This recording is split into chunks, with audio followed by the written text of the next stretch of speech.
अब देखिए इमरान खान आखिर हैं कहां गायब हैं? उनकी बहन, उनकी बीवी मांग कर रही है कि इमरान के बारे में सच बताया जाए। इमरान खान की मौत को लेकर अफवाहों का बाजार अभी भी गर्म है। इमरान को लेकर पाकिस्तान में बहुत तनाव हो गया है। रावलपिंडी की अडियाला जेल के बाहर समर्थक अब भी डटे हुए हैं। इमरान खान से हर हाल में मुलाकात की मांग पर रहे। इमरान की बहनों ने भी सरकार से सच बताने की मांग की है। इमरान की पार्टी ने शहबाज सरकार को सीधे चेतावनी दी है, कहा कोई अनहोनी हुई तो बर्दाश्त नहीं किया जाएगा। तनाव बढ़ाने में बुशरा बीवी के पहले बयान भी जिम्मेदार हैं। जेल से बाहर आने के बाद उन्होंने असीम मुनीर पर आरोप लगाया था और कहा था इमरान खान को जहर देने की योजना बनाई गई है। इन बयानों ने लोगों के मन में पहले ही गहरे संदेह पैदा किए। इमरान अगस्त 2023 से रावलपिंडी की अडियाला जेल में बंद है। पिछले हफ्ते इमरान की बहनों के साथ पुलिस ने बदसलूकी की थी। तब हुआ जब उनकी बहनें मुलाकात के लिए जेल पहुंची थी। ये जो सफेद कुर्ते में आप देख रहे हैं इमरान की बहन है और लाल कपड़े में जिन्हें आप देख रहे हैं इमरान की पत्नी है। इमरान खान की बहनों को उनसे मिलने नहीं दिया गया था। मार्च में हाईकोर्ट ने इमरान को परिवार से मुलाकात की मंजूरी दी थी, जबकि सोचिए कोर्ट कह रहा है कि इमरान से मिलने दो, लेकिन अडियाला जेल प्रशासन ने आदेश का पालन नहीं किया। अक्टूबर में कोर्ट ने दोबारा मुलाकातें बहाल करने का निर्देश दिया, फिर भी उनकी बहनों की एक भी बार मुलाकात इमरान से नहीं कराई गई।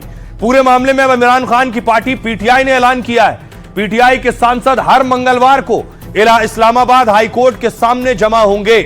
देखिए कौन क्या कह रहा है इमरान खान पर, उनकी स्थिति पर। उनकी बहन अलीमा खान कह रही है 6 से 7 महीने से इमरान खान से मिलने नहीं दिया जा रहा है। किसी की जुर्रत नहीं कि उनका बाल भी कोई बाका कर सके। पाकिस्तान की तानाशाह सरकार जेनजी से खौफजदा है।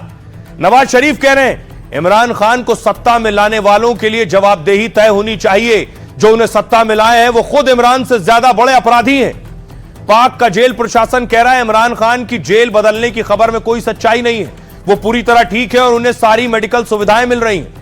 और रक्षा मंत्री पाकिस्तान के कह रहे हैं इमरान को एक डबल बेड और एक वेलवेट का गद्दा दिया गया है।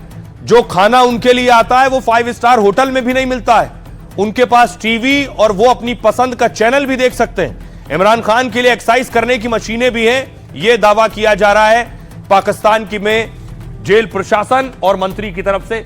इमरान खान की बहन से हमारे सहयोगी ने बात की, सुनिए वो क्या शक जता रही। एक मेरी बहन की, हाँ। लेकिन 5-6 हफ्ते में सिवाय मेरी बहन के, हाँ। 6-7 हफ्तों में सिवाय मेरी बहन के जो 2 दफा मिली हैं, हाँ। किसी की भी मुलाकात। तो यहाँ पे कोई लॉ तो अप्लाई नहीं कर रहा है। उनको जेल में क्यों डाला हुआ है? क्योंकि 85% पाकिस्तान उनके साथ खड़ा है और ये साजिश इमरान खान के खिलाफ नहीं, ये तो अपने लोगों के खिलाफ है। अब देखिए क्यों खौफ है कि इमरान खान को मारा जा सकता है, क्योंकि पाकिस्तान का इतिहास ऐसा ही रहा है। क्या इतिहास रहा है ये देखिए। सबसे पहले देखिए लियाकत अली खान पाकिस्तान के पहले प्रधानमंत्री थे। 1951 में गोली मारकर इनकी हत्या कर दी गई। अगला नाम जुल्फिकार अली भुट्टो, बेनजीर के पिता, पूर्व पीएम और राष्ट्रपति। 1979 में रावलपिंडी जेल में इन्हें फांसी पर लटका दिया गया। जनरल जियाउल हक 1988 में विमान दुर्घटना में इनकी संदिग्ध मौत हो गई। बेनजीर भुट्टो पूर्व पीएम पाकिस्तान, 2007 में गोली मारकर हत्या हो गई। इसलिए यह शक जताया जा रहा है कि इमरान की जान भी क्या खतरे में है। इमरान खान जेल में, उन पर देखिए 1-2 नहीं आधा दर्जन सजाएं उन्हें हो चुकी हैं। इमरान खान अगस्त 2023 से रावलपिंडी की जेल में बंद है। भ्रष्टाचार के केस में 14 साल की सजा सुनाई गई। इमरान खान के खिलाफ 100 से ज्यादा केस चल रहे हैं, 100 से ज्यादा मुकदमे, जिनमें सरकारी गिफ्ट बेचने यानी तोशाखाना केस भी है। मई 2023 में अल कादिर ट्रस्ट में गिरफ्तार किया गया इन्हें। अल कादिर ट्रस्ट के लिए अरबों की सरकारी जमीन बेची थी। गिरफ्तारी के बाद उनके समर्थकों ने हंगामा किया। अगस्त 2023 में कोर्ट ने तोशाखाना केस में इन्हें दोषी करार दिया। 3 साल की जेल हुई, 5 साल चुनाव लड़ने पर पाबंदी लग गई। उसके बाद देखिए जनवरी 2024 में अगला मामला इनके सामने आया। साइफर केस में उन पर नेशनल सीक्रेट चोरी करने का आरोप लगाया गया। 24 में तोशाखाना के एक दूसरे केस में 14 साल की सजा हो गई। फरवरी 2024 में निकाह इद्दत केस में 7 साल की सजा हो गई। कोर्ट ने बुशरा बीबी के साथ शादी को इनकी अवैध ठहरा दिया। ये इनके ऊपर अब तक एक्शन हुआ। आखिर मुनीर इमरान खान को क्यों मरवा सकते हैं? क्या दुश्मनी है इनके साथ? पाकिस्तान में इस वक्त फील्ड मार्शल मुनीर सबसे ताकतवर आदमी। आरोप है कि मुनीर ने कई बार इमरान को मरवाने की कोशिश की। दरअसल असीम मुनीर और इमरान खान की अदावत पुरानी है। इमरान खान जब प्रधानमंत्री थे तब मुनीर को दरकिनार कर दिया था इमरान ने। 2019 में असीम मुनीर को आईएसआई के डीजी पद से इमरान ने हटा दिया था, क्योंकि मुनीर ने इमरान की पत्नी के खिलाफ भ्रष्टाचार के आरोप लगाए थे और इसकी वजह से इमरान खान मुनीर से बहुत नाराज थे। इमरान खान ने कोशिश की थी कि मुनीर सेना प्रमुख न बनने पाए किसी भी हाल में। इसके लिए इमरान ने जनरल बाजवा का कार्यकाल बढ़ाने की पेशकश कर दी। हालांकि तब बाजवा और इमरान खान के रिश्ते भी ठीक नहीं थे। हुआ ये, और सेना में वरिष्ठ होने की वजह से असीम मुनीर सेना प्रमुख बनाए गए। मुनीर के चीफ बनने के बाद इमरान को सेना का समर्थन मिलना बंद हो गया। आम चुनाव में इमरान को हराने के लिए नवाज शरीफ लंदन से आए और एक तरफ नवाज शरीफ के खिलाफ दर्ज मुकदमे खत्म किए गए, वहीं दूसरी तरफ अलग अलग मामलों में इमरान को सजा होने लगी। इमरान खान को जब अविश्वास प्रस्ताव के जरिए पीएम पद से हटाया गया तो उन्होंने आईएसआई और मुनीर के खिलाफ साजिश रचने का आरोप लगाया। साथ ही कई बार यह भी कहा कि आईएसआई उनको मारने की साजिश रच रही है। तो पाकिस्तान में इमरान खान जिंदा है या नहीं, ये सिर्फ पाकिस्तान के हुक्मरान जानते हैं और पाकिस्तान का अतीत क्या है सब जानते हैं। लेकिन दूसरी तरफ पाकिस्तान के लिए नासूर बन गया है तहरीके तालिबान पाकिस्तान और तालिबान। उन्हें लग रहा है कि एक तरफ घर में भी पीटे जाएंगे और बॉर्डर पर भी। तस्वीर में आपको पहली दिखाऊं, अगली तस्वीर देखिए जरा क्या हुआ। पिछले दिनों टीटीपी ने, तहरीके तालिबान पाकिस्तान ने पाकिस्तान पर एक अटैक किया।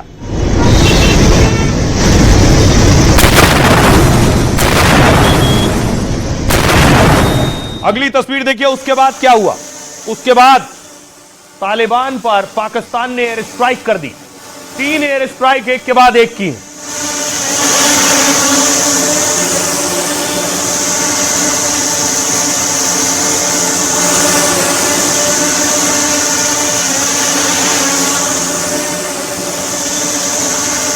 और उसके बाद अब अगली खबर यह मिल रही है कि टीटीपी ने अटैक किया है और पाकिस्तान की पाइपलाइन उड़ा दी।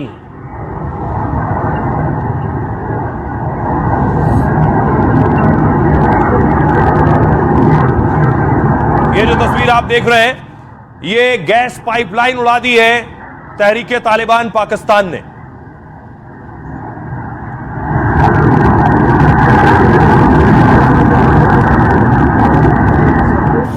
और अब देखिए तालिबान ने क्या किया है।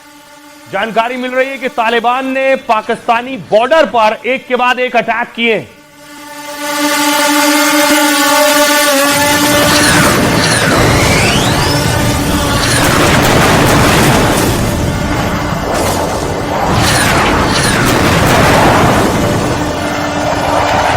बताया जा रहा है तालिबान ने ड्रोन से अटैक किए हैं और इस ड्रोन हमले में कई जानें चली गई हैं।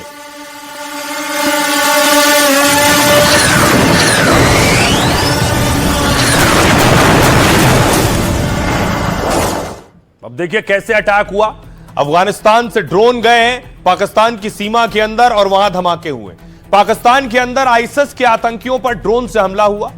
हमला पाकिस्तान के खैबर पख्तूनख्वा प्रांत के खैबर जिले में हुआ।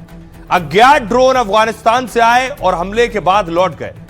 ड्रोन हमले के दौरान पाक सेना ने हैवी मशीन गन से गोलियां बरसाई हैं। पाक फौज ने ड्रोन को रोकने की पूरी कोशिश की है लेकिन नाकाम रहे। बताया जा रहा है कि इस हमले में आईएसआई के कमांडर भी मारे गए। ये सभी आतंकिस्तान के अंदर कई हमलों के लिए जिम्मेदार थे। इस ड्रोन हमले को पाकिस्तान से तालिबान का बदला भी माना जा रहा है। दरअसल पाक वायुसेना ने अफगानिस्तान में बड़ा हवाई हमला किया था और पाकिस्तान के हवाई हमले में 9 बच्चे समेत 10 लोग मारे गए थे। दरअसल पाकिस्तान की सेना इस समय टीटीपी की चुनौती से जूझ रही है। टीटीपी से मुकाबले के लिए पाकिस्तानी सेना ने आईएसआई को पाला है। आईएसआई के आतंकियों के लिए पाकिस्तान बहुत सुरक्षित पनाहगाह है। हाल में कोयटा, कराची, पेशावर में आईएसआई आतंकियों पर हमले की खबर आई थी। कुछ दिन पहले अफगानिस्तान में आईएसआई आतंकी सईदुल्लाह की गिरफ्तारी हुई थी और आतंकी सईदुल्लाह ने कबूला कि उसने आतंकी ट्रेनिंग पाकिस्तान के अंदर ली थी, जिससे साबित हुआ कि किस तरह पाकिस्तान में आईएसआई आतंकी फल फूल रहे हैं। सुनिए जरा, तालिबान बदले का जवाब दे चुका है। अफगानिस्तान में पाकिस्तानी सेना का हवाई हमला अफगानिस्तान की संप्रभुता पर सीधा अटैक है और ये अंतर्राष्ट्रीय स्तर पर मान्यता प्राप्त मानदंडों और सिद्धांतों का स्पष्ट उल्लंघन है। पाकिस्तानी सेना की इन शत्रुतापूर्ण कार्रवाइयों से कुछ हासिल नहीं होता। ये केवल ये साबित करती है कि दोषपूर्ण खुफिया जानकारी से प्रेरित अभियान तनाव बढ़ाते हैं और पाकिस्तानी सैन्य शासन की निरंतर विफलताओं को उजागर करते हैं। अफगानिस्तान आक्रामक कृत्य की कड़ी निंदा करता है और इस बात पर जोर देता है कि अपने हवाई क्षेत्र और नागरिकों की रक्षा करना उसका वैध अधिकार है। उचित समय पर आवश्यक प्रतिक्रिया दी जाएगी। तो तालिबान ने कहा था उचित समय पर आवश्यक प्रतिक्रिया दी जाएगी और प्रतिक्रिया दे दी गई। ड्रोन अटैक हो गया है, लेकिन शहबाज शरीफ के एक बहुत अच्छे दोस्त डोनाल्ड ट्रंप के व्हाइट हाउस के पास एक अटैक हो गया है। तस्वीर मैं आपको दिखाऊंगा। ये जो तस्वीर आप देख रहे हैं, ये डोनाल्ड ट्रंप से जब शहबाज और मुनीर मिले थे उस वक्त की तस्वीर है, लेकिन व्हाइट हाउस से कुछ मीटर दूरी पर आतंकी हमला हुआ। ये व्हाइट हाउस आप देख रहे हैं, यहां से ट्रंप का आवास है और इससे कुछ दूरी पर ही एक टेरर अटैक हुआ है। जो टेररिस्ट है उसकी तस्वीर आप देख रहे हैं, रहमुल्ला, इसने ये हमला किया और वहां जो नेशनल गार्ड थे वो मार गिराए गए।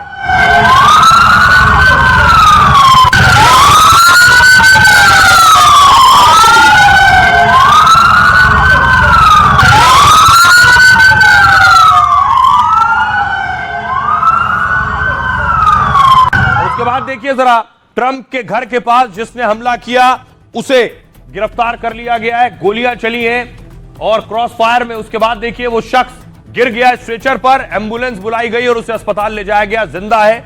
2 नेशनल गार्ड की मौत हुई है। हमलावर गिरफ्तार है, इसका नाम है रहमानुल्लाह। और रहमानुल्लाह दरअसल रह रहा था अमेरिका में।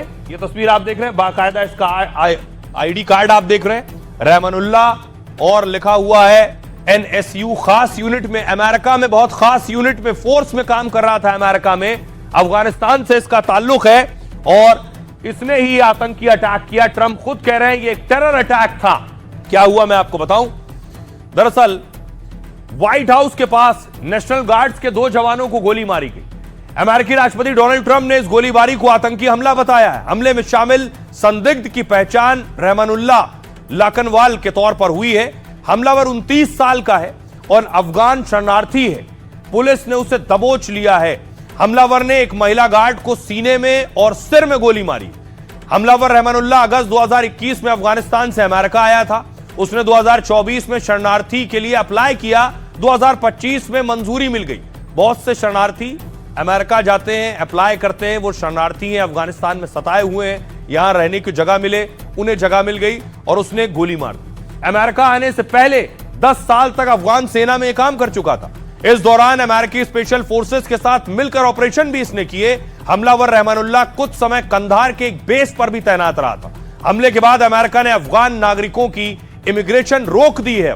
ट्रंप ने कहा है इसमें जो भी शामिल है उसकी कीमत चुकानी पड़ेगी। नेशनल गार्ड अमेरिकी सशस्त्र बल रिजर्व का हिस्सा है, जिसकी 2 ब्रांच है। नेशनल गार्ड को आपदा राहत पहुंचाने के लिए तैनात किया जाता है और इसी के साथ आंतरिक सुरक्षा के लिए भी ये नेशनल गार्ड की तैनाती होती है। आमतौर पर राष्ट्रपति कुछ खास हालातों में ही इनकी तैनाती करते हैं। वॉशिंगटन डीसी में इसी साल अगस्त से नेशनल गार्ड की तैनाती हो रही है और नेशनल गार्ड की तैनाती के लिए ट्रंप ने एग्जीक्यूटिव ऑर्डर बाकायदा जारी किया था। अब आपको सुनवाता हूं, सुनिए जरा डोनाल्ड ट्रंप क्या कह रहे हैं और FBI के डायरेक्टर क्या कह रहे हैं। हमें ऐसे हमलों को बर्दाश्त नहीं करेंगे जो ऐसे लोगों द्वारा किए जा रहे हैं जिन्हें हमारे देश में होना ही नहीं चाहिए। अब हमें बाइडेन के शासनकाल में अफगानिस्तान से आए हर एक विदेशी की फिर से जांच करनी होगी और ऐसे किसी भी विदेशी को निकालने के लिए सभी जरूरी कदम उठाने होंगे जो यहाँ का नहीं है या हमारे देश को कोई फायदा नहीं पहुँचाता। अगर वो हमारे देश से प्यार नहीं कर सकते तो हम उन्हें नहीं चाहते। अमेरिका आतंकवाद के आगे कभी नहीं झुकेगा। Tonight I can announce that I have directed the Department of War to mobilize an additional 500 troops. जैसे कि आप मेरे पीछे देख सकते हैं, हमने संघीय, राज्य और स्थानीय प्रवर्तन एजेंसियों की पूरी ताकत जुटाई है ताकि जिम्मेदार अपराधियों तक पहुंचने के लिए हम अपने सभी संसाधनों का इस्तेमाल कर सकें। और इसमें कोई संदेह नहीं कि उन्हें न्याय के कटघरे में लाया जाएगा, क्योंकि ये एक संघीय कानून प्रवर्तन अधिकारी पर हमला है, इसलिए इसे उसी रूप में ही देखा जाएगा।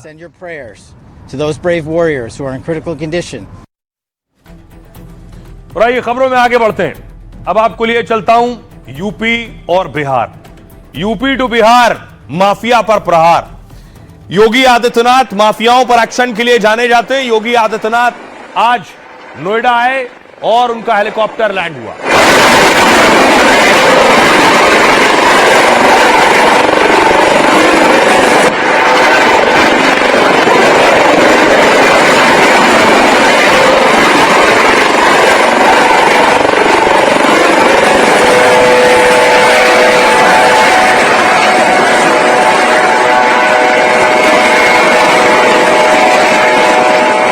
आदित्यनाथ आज नोएडा में थे और दूसरी तरफ बिहार में सम्राट चौधरी के मॉडल की तुलना योगी मॉडल के साथ हो रही है और सम्राट चौधरी आज दिल्ली में थे। तस्वीर आप देख रहे हैं, गृह मंत्री अमित शाह से मिले सम्राट चौधरी।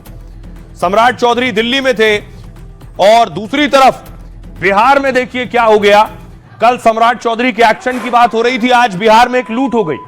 बिहार के सीवान में 30 लाख रुपए की लूट हुई दिन दहाड़े गोलियों की गूंज के दरमियान।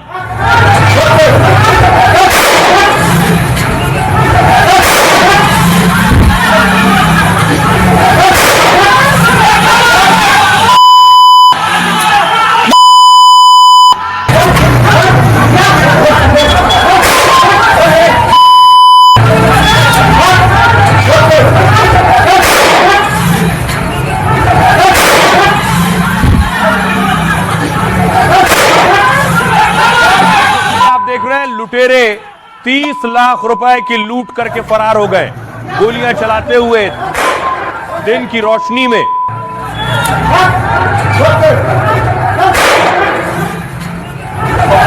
इसके लिए बिहार का कानून व्यवस्था संभालना एक बड़ी चुनौती है, इसीलिए कहा जा रहा है सम्राट चौधरी बिहार में भी योगी मॉडल अपनाएंगे। योगी आदित्यनाथ पहुंचे जेवर एयरपोर्ट, जेवर एयरपोर्ट का निरीक्षण किया।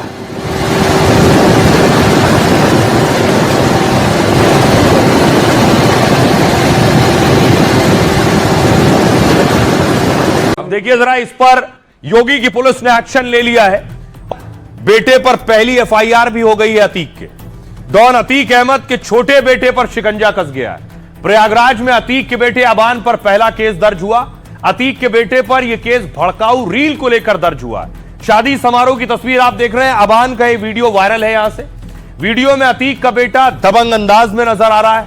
अबान पहले लग्जरी गाड़ियों के काफिले के साथ दिखता है, फिर डिनर कर रहा है। बैकग्राउंड में धमकी भरे डायलॉग चल रहे हैं। अतीक के बेटे की रील में कई भड़काऊ और आपत्तिजनक डायलॉग है, जैसे सामने वाले को हमसे क्या मिलेगा ये उसकी औकात बताएगी, हम दिल भी रखते हैं और असलाहा भी रखते हैं, हम की तरह पीछे से वार नहीं करते। इसमें भी आपत्तिजनक शब्द है। तूफान और जब भी आते हैं मां कसम डैश जाते हैं।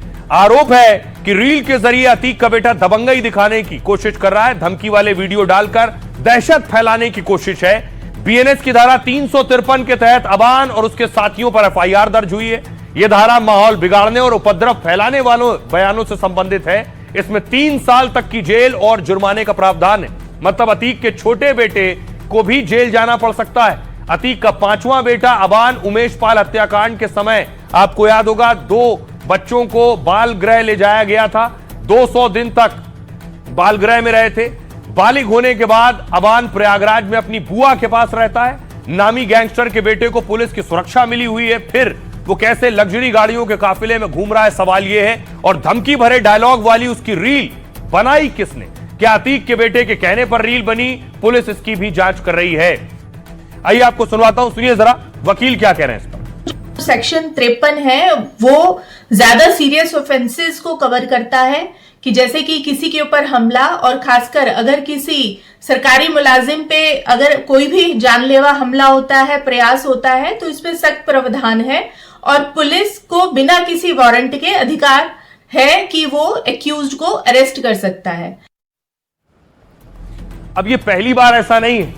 अतीक के बेटे जो हैं ज्यादातर जेल में, 2 बाहर थे, उनमें भी एक पर एफआईआर हो गई है। पिछले दिनों मैंने आपको तस्वीर दिखाई थी अतीक के, ये जो अबान की तस्वीर आप देख रहे हैं जिसके बारे में अभी आपको बताया, ये अपने भाई अली से मिलने जब जेल गया था, ये वो तस्वीर है। चेहरा छिपाकर वो निकलता हुआ दिखाई दे रहा है अली से मिलने के लिए जब वो जेल पहुंचा था।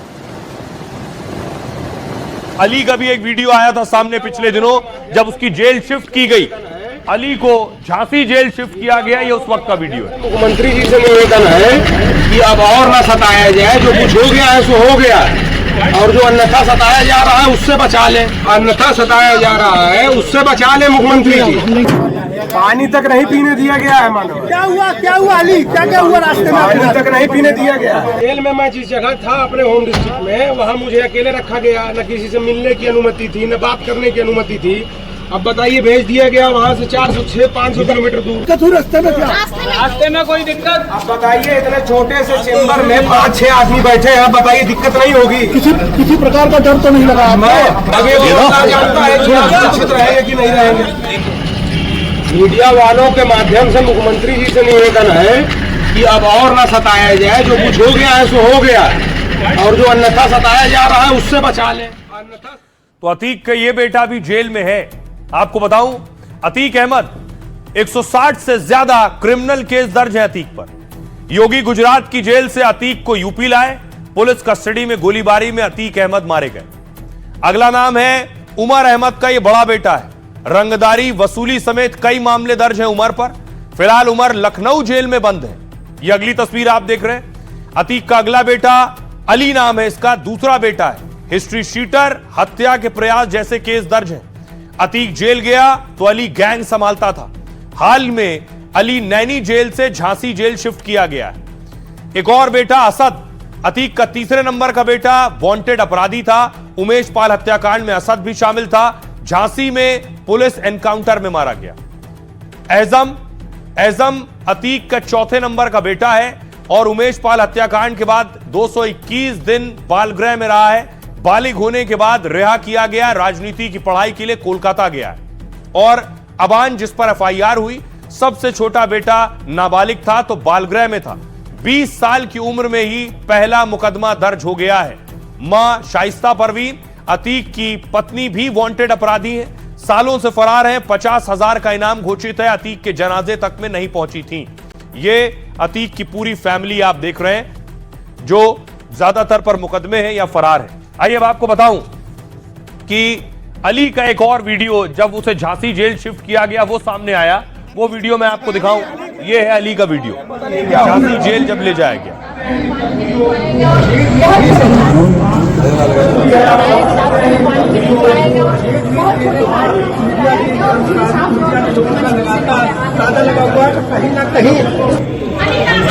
अली सबसे ज्यादा डर किस चीज का सताया?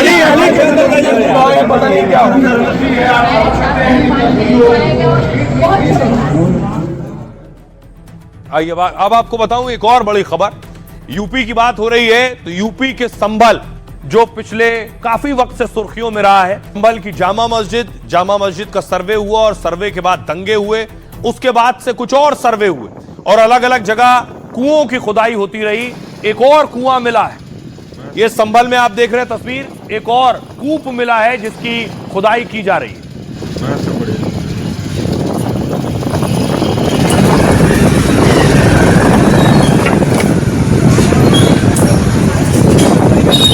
अब देखिए जरा इन कूप की कहानी भी है। क्या कहता है ये कूप? यूपी का संभल एक बार फिर से चर्चा में है। 46 साल से बंद एक कुएं की खुदाई हो रही है और भारी पुलिस बल और अधिकारी मौके पर हैं क्योंकि यह कुआं मुस्लिम बहुल इलाके में है। कुआं जामा मस्जिद से महज 1.5 किलोमीटर दूर मिला है। एक बड़े पेड़ के नीचे चबूतरा था, उसे हटाया तो वहां कुआं मिला। चर्चा यह है कि योगी ने संभल के पुराने दंगों की फाइल खोल दी है क्योंकि कुछ दिन पहले योगी ने कहा था दंगों के सारे चैप्टर खुलेंगे। योगी ने 1978 में 184 हिंदुओं की सामूहिक हत्या की बात की थी, तो क्या उनमें से ही किसी का शव इस कुएं में जिसके लिए खुदाई हो रही है? सवाल यह है कि कुएं का रहस्य क्या? 1978 के दंगा पीड़ितों ने प्रशासन को पत्र लिखकर मांग की थी, कहा था कुएं की खुदाई कर साक्ष्यों की पड़ताल की जाए। दरअसल 1978 में कारोबारी राम शरण रस्तोगी की हत्या हुई थी। दंगे में हुई हत्या के बाद उनका शव कुएं में फेंकने का शक है। प्रशासन अब खुदाई कर अस्थि कंकाल की तलाश कर रहा है। वैसे संभल में पुराने कुएं और कूपों को संवारने का काम भी हो रहा है। एक साल में अब तक 16 पुराने कुएं चिन्हित कर संवारे गए हैं, इसलिए भी बारी बारी संभल में पुराने कुओं की खुदाई की जा रही है। आइए आपको सुनवाता हूं, सुनिए जरा।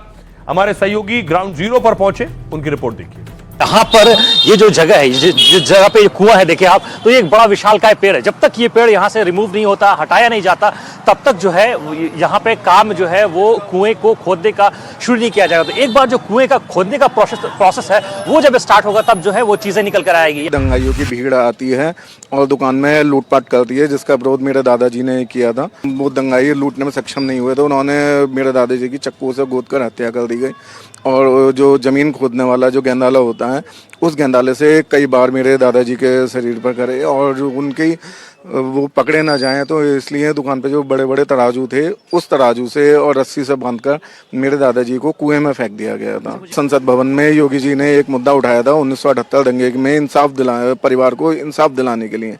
तो उसके उपलक्ष्य में मैं संभल आया, और संभल आके मैंने डीएम सर को एक ज्ञापन दिया, जिसमें का संज्ञान लेते हुए उन्होंने वो संभल में कुआं खुदवाया। मेरे पिताजी जब संभल के नकाशे में गाय भैंसों का चारा खरीदने जाते थे, तो उन्हें हमलावर धमकी देते थे कि जो ना जिस तरीके से तुम्हारे पिताजी का ये हाल करा है, और वही हाल हम तुम्हारा करेंगे। तो इसलिए मेरे पिताजी ने अपनी क्या बोलते हैं यहाँ से सब परिवार के साथ पलायन करना ही उचित समझा। हमारे ताऊ थे।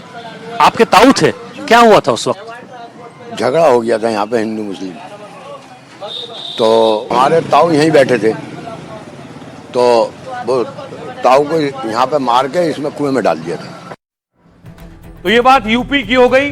उत्तर प्रदेश में योगी मॉडल की बात। अब बिहार में उसी उत्तर प्रदेश के योगी मॉडल को कैसे लागू किया जा रहा है। कल भी मैंने आपको बताया था, आज 1300 अपराधियों की लिस्ट आ गई है। ये बुलडोजर एक्शन हो रहा है। तस्वीरें खगड़िया की मैं आपको दिखा रहा हूं। बिहार के खगड़िया में बुलडोजर चल रहा है।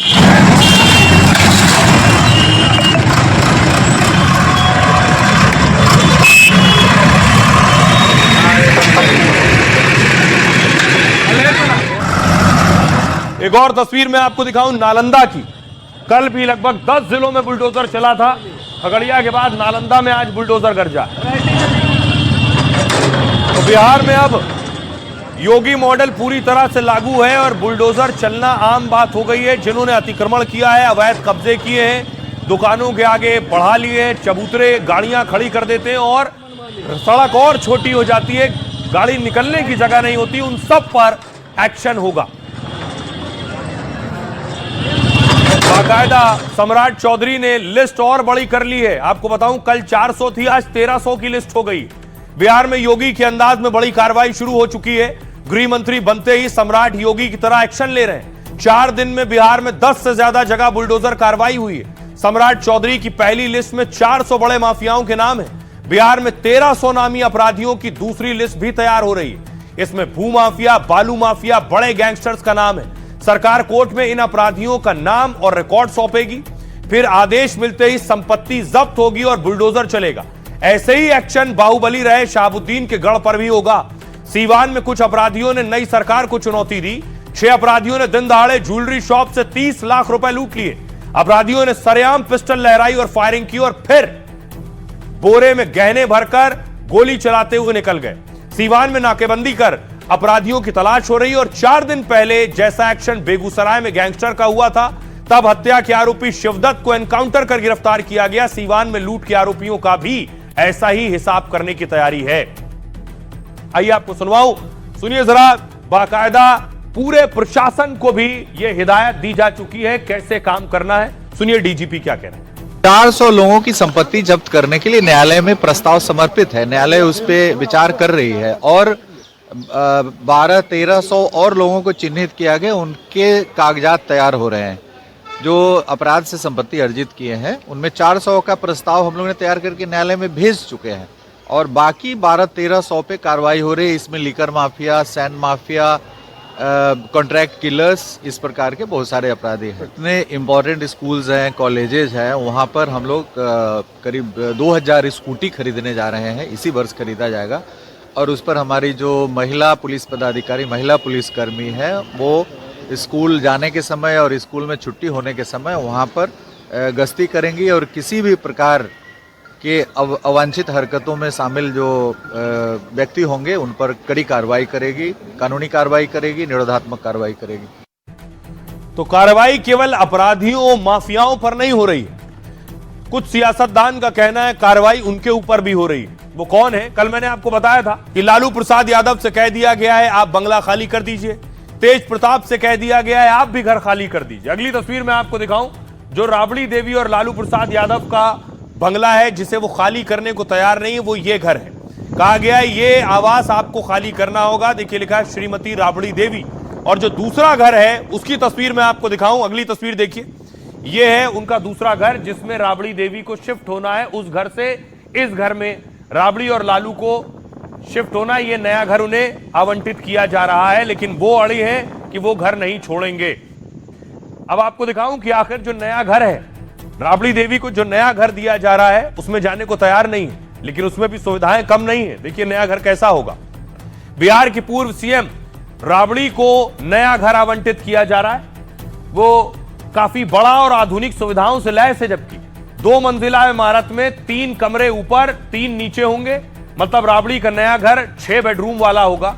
इसके अलावा ड्राइंग रूम, डाइनिंग रूम, एक बड़ा हॉल होगा। इसमें बंगले में एंट्री करते ही मेहमानों के लिए अलग कमरा है, स्टाफ और सिक्योरिटी गार्ड के लिए अलग क्वार्टर बने हैं। नए आलीशान बंगले में बहुत बड़ा गार्डन भी है। बागीचे में नीम, पीपल, अशोक, आम, जामुन जैसे पेड़ लगे हुए हैं। मुख्य बागीचे के अलावा किचन गार्डन भी बनाया गया है। इसमें जैसे लालू यादव को खेती किसानी का शौक है, गोभी, बैगन, धनिया, मेथी, पालक भी उगाए जा सकते हैं। और पिछले घर में भी बहुत सी गाय पाली थी, घोड़ा, गाय जैसे जानवरों को रखने की यहां भी बहुत जगह है। पहले इस घर में बीजेपी के नेता और मंत्री राम सूरत राय रहते थे। राम सूरत राय ने इस घर में 3 घोड़े और 2 गाय पाली हुई थी, लेकिन राबड़ी और लालू किसी कीमत पर इस घर में नहीं आना चाहते। वो पटना के 10 सर्कुलर वाले बंगले पर ही रहने पर अड़े हुए हैं, क्योंकि राबड़ी का पुराना आवास सीएम हाउस के सामने है, जबकि राबड़ी को मिल रहा नया घर वहां से लगभग 1.5 किलोमीटर दूर है। पुराने आवास को परिवार की जरूरत के हिसाब से वो बना चुके हैं। करीब 10 कमरे वाले बड़े घर को 9 बच्चों के हिसाब से तैयार किया गया था। दावा है इसलिए भी राबड़ी पुराना घर छोड़ना नहीं चाहती हैं। राबड़ी के हाथ से जब सत्ता गई थी तब भी 1 साल में बंगला खाली किया था। सीएम हाउस में तब 200 गायों के लिए गौशाला और काफी खेती होती थी, और इन सबको समेटने के लिए लालू राबड़ी ने काफी वक्त लिया। और इस बार भी क्या पुराना घर ना छोड़ने की ऐसी ही कोई वजह है? सुनिए जरा, अब इस पर सियासत भी खूब हो रही है। सियासतदान क्या कह रहे हैं? लालू जी के परिवार को आप अपमानित करना चाहते हैं और इसका कोई औचित्य नहीं है, कोई आधार नहीं है कि इस मकान को इस कर्णांकित ईयरमार्क का फार्मूला के आधार पर हटाने का, करने का, वो गलत हुआ है। आप पूर्व नियोजित, पूर्वाग्रह से ग्रसित, ईर्ष्या-द्वेष से ग्रसित होकर के आपने ऐसा काम किया है। यह मकान हम नहीं छोड़ेंगे। सरकारी आवास किसी की बपौती नहीं होती है, सरकारी व्यवस्था की होती है। इसलिए ये समझना चाहिए, नहीं तो एक और केस हो जाएगा। इसलिए राबड़ी जी हों, लालू जी हों या कोई जी हों, उनको कानून को मानना पड़ेगा और कानून के तहत ही खाली करना है या रहना है। राबड़ी देवी जी एक्स सीएम रही है और लालू यादव जी एक्स सीएम ने, दो एक्स सीएम, और Z plus security, Z Y threat और विपक्ष के नेता। तो आते ही ऐसी कौन सी राजनीतिक बदले की भावना शुरू, ये कौन बर्दाश्त करेगा? ये कतई बर्दाश्त नहीं होगा। ना तो अब जिस विभाग के तहत का मामला है, सरकार नियम के अनुसार हर बार नई सरकार आती है तो आवास बदलने का और आवास आवंटन का प्रक्रिया होता है भवन निर्माण विभाग का, उसके तहत हो रहा है। और आइए खबरों में आगे बढ़ते हैं। आज की एक और बड़ी खबर है एसआईआर से जुड़ी। एसआईआर पर शहर शहर बवाल हो रहा है, सियासतदान विरोध भी कर रहे हैं, लेकिन आज अखिलेश यादव ने एसआईआर का फॉर्म भर दिया है। यह तस्वीर आप देख रहे हैं, उत्तर प्रदेश के पूर्व मुख्यमंत्री सपा प्रमुख अखिलेश यादव ने खुद एसआईआर का फॉर्म भर दिया है। लेकिन दूसरी तरफ देखिए जरा कैसे भोपाल में कांग्रेस पार्टी एसआईआर का विरोध कर रही है, एसआईआर के खिलाफ सड़कों पर उतरे और प्रदर्शन कर रहे हैं।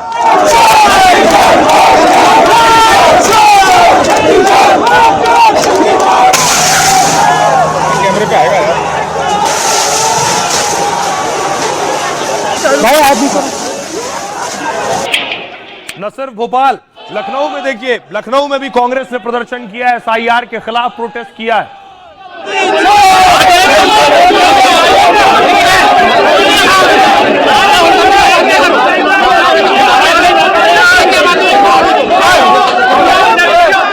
बनारस में देखिए मुस्लिम महिलाएं सड़कों पर उतरी हैं जागरूक करने के लिए लोगों को, और बाकायदा ऐलान करते हुए निकली हैं कि एसआईआर फॉर्म भरिए। की पहचान एसआईआर फॉर्म को जमा करें। आपकी एक वोट आपकी किस्मत बदल सकता है। कृपया एसआईआर फॉर्म को अपने लोगों को जमा करवाइए, क्योंकि वोट हमारी पहचान कर सकते हैं। नरेंद्र मोदी गाने कि मिल के देश का संविधान लोकतंत्र खत्म कर रहे हैं और इसको बचाने के लिए यूथ कांग्रेस का साथी पूरे देश में संघर्ष करेगा, वोट चोरी के खिलाफ आवाज उठाएगा। कि भाजपा सरकार कैसे सारे तंत्र का, सारी व्यवस्थाओं का दुरुपयोग करती है। आज भाजपा सरकार ने संविधान को तार तार करने का काम किया है, संविधान को खत्म करने का काम किया है। संविधान जो सबसे बड़ा अधिकार देता है हमारे मतदाता को, उसको छीनने का काम भाजपा सरकार ने किया है। जानते इस बार नरेंद्र। और आइए खबरों में आगे बढ़ते हैं। अब आपको एक दिलचस्प खबर बताने जा रहा हूं। अगर आप गाड़ी के शौकीन हैं, खबर आपके लिए 1,17,00,000 में एक शख्स ने नंबर प्लेट गाड़ी का लिया है।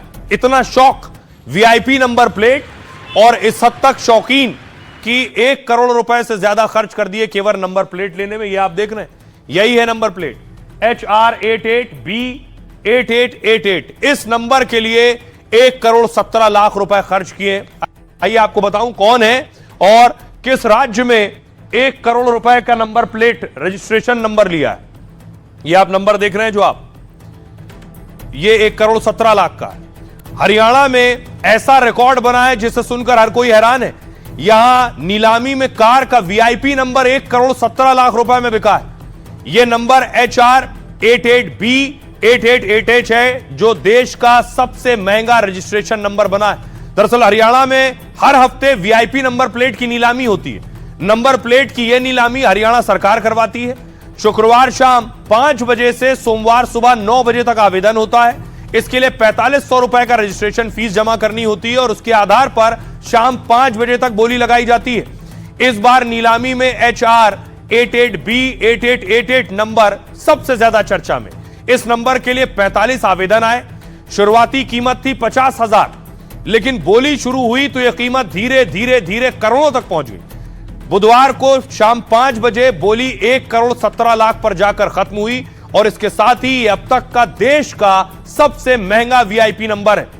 इससे पहले पिछले हफ्ते हरियाणा में ही नंबर प्लेट 37,91,000 रुपए में बिकी है, जबकि अप्रैल महीने में केरल में कारोबारी ने 46 लाख में नंबर खरीदा था। और जानकर ताज्जुब होगा, जिसने नंबर प्लेट ली है उसने 1 करोड़ की नंबर प्लेट तो ले ली है, लेकिन अभी गाड़ी नहीं ली है। आइए खबरों में आगे बढ़ते हैं। आज की एक और बड़ी खबर, क्या कर्नाटक में बदलेगा सीएम। दरअसल क्या हो रहा है कर्नाटक में, पहली तस्वीर मैं आपको दिखाऊं।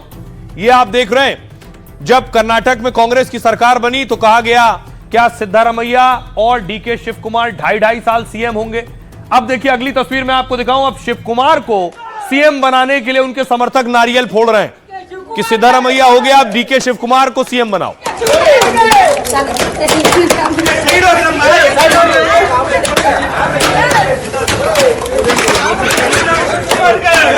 आइए आखिर क्या होने जा रहा है कर्नाटक में। अब सवाल ये, क्या मुख्यमंत्री बदलेगी कांग्रेस, क्या होगी टूट। 2023 में कर्नाटक में चुनाव में कांग्रेस की जीत हुई थी, लेकिन उस वक्त दोनों नेताओं में तीखी प्रतिस्पर्धा थी। तब विवाद सुलझाने के लिए 2.5 साल सीएम तय हुआ, यानी शिव कुमार को 2.5 साल के बाद सीएम बनाना तय हुआ। हालांकि इस पर कांग्रेस ने कभी आधिकारिक पुष्टि नहीं की। अब 20 नवंबर को पहला 2.5 साल का कार्यकाल पूरा हो गया, तो इसलिए कर्नाटक में सीएम कुर्सी पर घमासान शुरू हुआ। खबर है कि 23 नवंबर को शिव कुमार गुट के कुछ एमएलए खड़गे से मिले। उन्होंने खड़गे से शिव कुमार की सीएम बनाने की मांग भी रखी। हालांकि डीके शिव कुमार ने ऐसे किसी कार्यक्रम में मना किया, लेकिन आज खुद उन्होंने भी एक सोशल मीडिया पर पोस्ट किया। इसमें उन्होंने लिखा, अपना वचन निभाना सबसे बड़ी शक्ति है। तो क्या उन्होंने आलाकमान को 2.5 साल वाला फॉर्मूला और वचन याद दिलाया है? सवाल यह उठ रहा है। दूसरी तरफ सिद्धारमैया गुट भी कर्नाटक में पूरी तरह से सक्रिय हो गया है। सिद्धारमैया के करीबियों की विधायकों से मीटिंग की खबरें सामने आई और सूत्रों के मुताबिक सिद्धारमैया कैबिनेट फेरबदल के पक्ष में, जबकि शिव कुमार चाहते हैं कि पार्टी पहले नेतृत्व परिवर्तन पर फैसला करे। और इस मुद्दे को लेकर कर्नाटक कांग्रेस में घमासान बढ़ता जा रहा है। एक्सपर्ट मानते हैं अगर सिद्धारमैया की कैबिनेट विस्तार मांग मानी गई तो ये डीके शिव कुमार की सीएम बनने की संभावनाओं को कम कर देगा। सिद्धारमैया के पूरे कार्यकाल यानी 5 साल टिके रहने का संकेत होगा।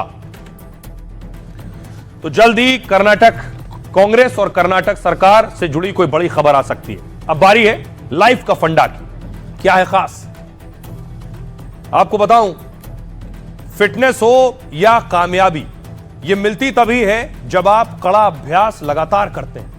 मार्शल आर्ट के सबसे बड़े चैंपियन ब्रूस ली इसकी मिसाल है। अपनी जिंदगी में ब्रूस ली सिर्फ एक फाइट हारे। वो 13 साल के थे तो हांगकांग की सड़कों पर कुछ लड़कों ने उनकी जमकर पिटाई कर दी। इस बात से वो बहुत दुखी हुए, गुस्सा भी हुए। मां के कहने पर एक मार्शल आर्टिस्ट से ट्रेनिंग लेनी शुरू की। इसके बाद तो जैसे दुबला पतला लड़का फौलाद बन गया।